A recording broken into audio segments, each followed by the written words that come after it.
What up, world? So I saw Interstellar. It stars Matthew McConaughey, Anne Hathaway, Michael Caine, Jessica Chastain, Casey Affleck, Topher Grace, John Lithgow. Man, just really, really strong cast. It's directed by Christopher Nolan. In case you didn't know, in case you don't know who Christopher Nolan is, man, he directed the Dark Knight trilogy, Batman Begins, The Dark Knight Rises, Inception, The Prestige, Insomnia, Memento. Um, Dude has not made a bad movie. He's in the same boat as Tarantino as far as I'm concerned.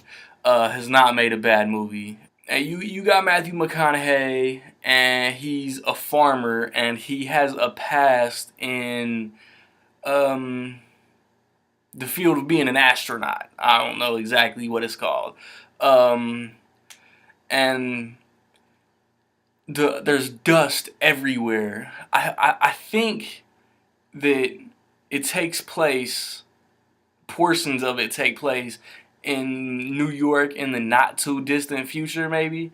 There's dust storms everywhere, cornfields everywhere, um, and he's got a bond with his kids, and um, it's him and John Lithgow and his wife. There's a backstory element with his wife. His daughter, played by Mackenzie Foy, is, she's got something going on in her bedroom, and it progresses the story, and he ends up, getting up with a couple other characters, and that leads him to um try to find a new world because Earth is going to shit, and we got to get humans off. The trailers say humans were born here. We were never meant to die here.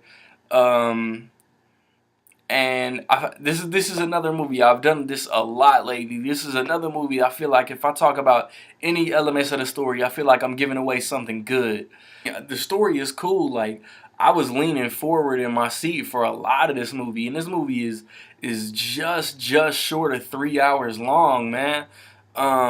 Christopher Nolan movies been at least 2.5 hours ever since like The Dark Knight came out.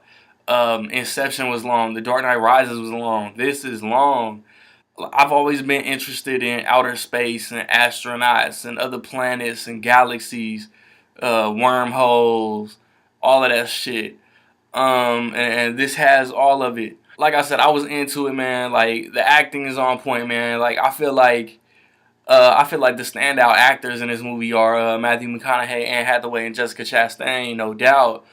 And but like the last like 15, 20 minutes in the theater, like it threw me off, like it threw me for a loop. And like, since I've been home, I've thought about the shit, and I understand it more. But at the time, it pulled me out. You know what I mean? I ain't even got to talk about the direction, man. Christopher Nolan is hands down one of the best directors in Hollywood right now. Just keeping it real short, man. Solid story, solid acting, solid direction. But at the time, I was thrown off by the end, and it's not even like it ended bad, because like it ended cool. Like, the very ending of the movie was cool, but just within the last like 15, 20, 25 minutes, I was thrown a little bit. I'll definitely buy this shit when it comes out on Blu-ray, because I want to see it again. In my opinion, man, Interstellar is dope. You know, you can't be a reviewer and, oh, Nolan got a movie out, it's already dope as fuck. Nah, like, you gotta go in there and you gotta critique it like you would critique Nightcrawler, John Wick, This Is Where I Leave You, Gone Girl, every Guardians of the Galaxy, everything I've reviewed recently and shit. Let me know what you thought about Interstellar.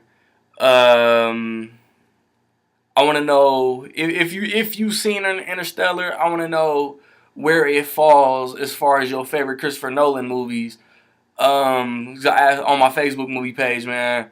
Hopefully y'all checking me out on there. I asked I asked everybody to rank from 1 to whatever your favorite Christopher Nolan movies, and then as you get to see Interstellar, I want to know where that falls in that list. Look for my reviews for Big Hero 6. It should be coming right after this. Next week, Dumb and Dumber 2. The week after that, The Hunger Games, Mockingjay Part 1.